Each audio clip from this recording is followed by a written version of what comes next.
So the purpose of this video is to update you on upcoming content other than what I'm already covering in terms of Kylie Rodney. So if you are following my Kylie Rodney content, you are probably aware that I'm currently working on a series looking at statements made by law enforcement and have put out 3 videos so far which are analysing statements made by Sam Brown. I will just comment, you will hear funny noises in the background. My dog is playing with her toys, so I could just wait for that to end, but then chances are then I'll have a snoring dog or a purring cat or something else, so I'm just going to push on. So that's where we're at in terms of Kylie Rodney content. Now, before I move on from that, my question is this. I once again got the typical comment in one of my recent videos, just let the girl rest. And that does come up frequently, and I wonder because there's so few of us still talking about Kylie, and I think, well, are we doing the right thing? Is this why other creators who were doing regular content about Kylie have pretty much stopped talking about Kylie? Is it because it's time to just walk away and let her rest? You know, I keep getting people coming in commenting in my videos, you know, let her rest. Why do you keep doing this? And just the silence from other creators is almost deafening at times. So I do have to question, am I doing the right thing by continuing to talk about Kylie? Why am I one of the few remaining people doing this? Especially when you see another creator come on, and I haven't finished watching the full live stream from this creator. I hadn't even noticed that she'd gone live. But comments under her live saying, well, don't feel bad because you haven't been talking about Kylie, because at least you're not just saying the same thing over and over and just producing mass content and saying the same thing over and over. And I don't think I'm doing that. But if people are saying to other creators, don't feel bad that you're not putting content out because at least you're not just repeating yourself and wasting time just saying the same thing over and over. Am I doing the wrong thing? Am I in the wrong here?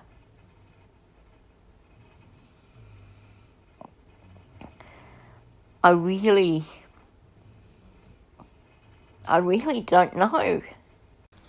There's a new case that has caught my attention that I'm going to dip into and start looking at. And that's the case of a girl who was 11 in 2022 when she went missing. Her name is Madalena Kojikari. And she was last seen getting off the school bus, and it was 3 months before her parents finally reported her missing.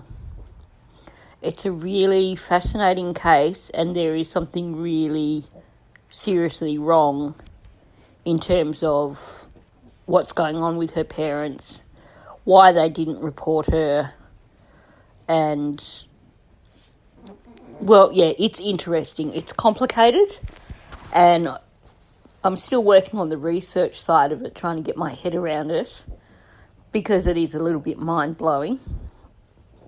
But, yeah, I will be putting out a video on that pretty soon. I've also sent off an email to try and get an update on Mariana Hipska, who, if you remember, is the missing 16-year-old from Placer County that I've done a few videos on now. I am also planning on doing a overview, doing a video about Amber Hagerman. I mentioned in my last Kylie Rodney video, that I feel that the Amber Alert is broken. And it occurred to me that it's a while since anyone's put out any content just about Amber Hagerman. And there may be people who don't know her story. So I'll do a video about Amber, and there's an interesting comparison that I want to share with another case that was around a similar time, and which I often wonder may have been connected to Amber's case.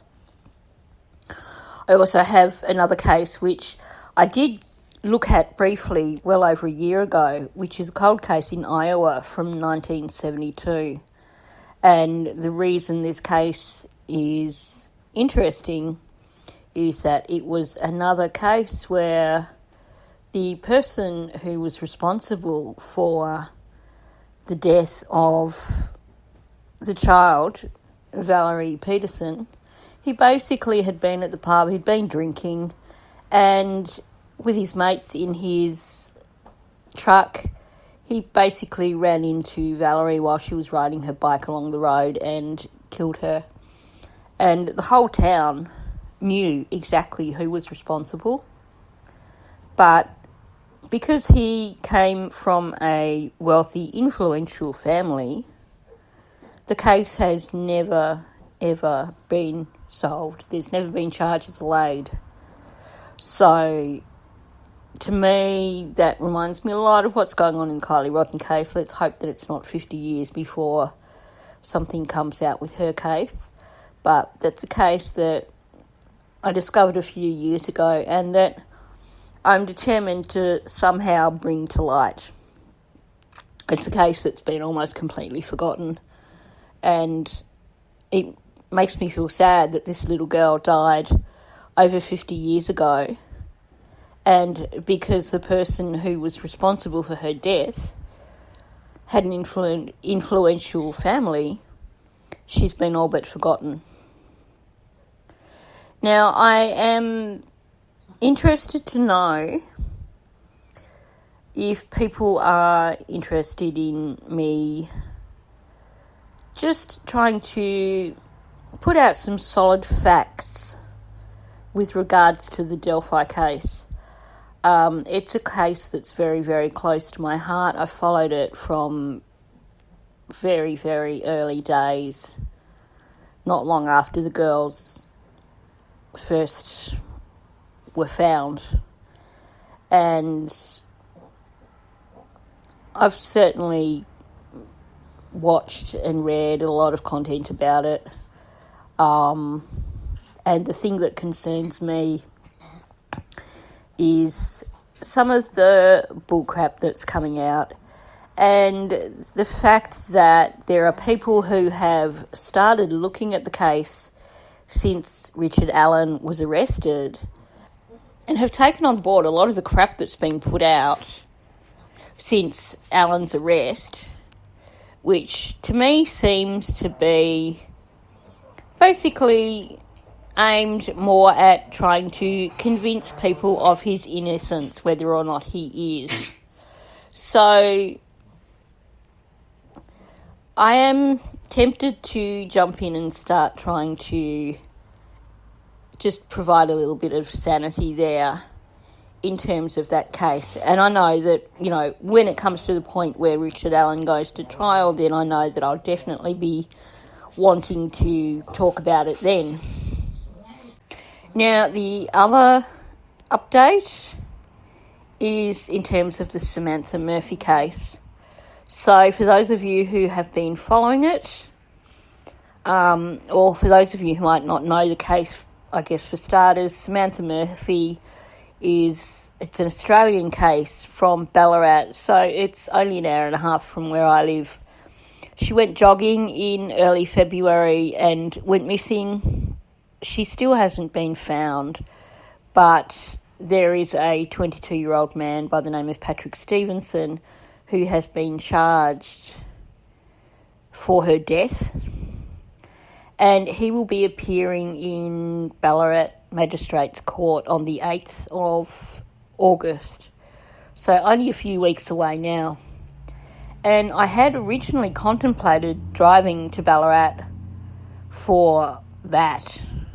However, I've looked at it and it's actually only a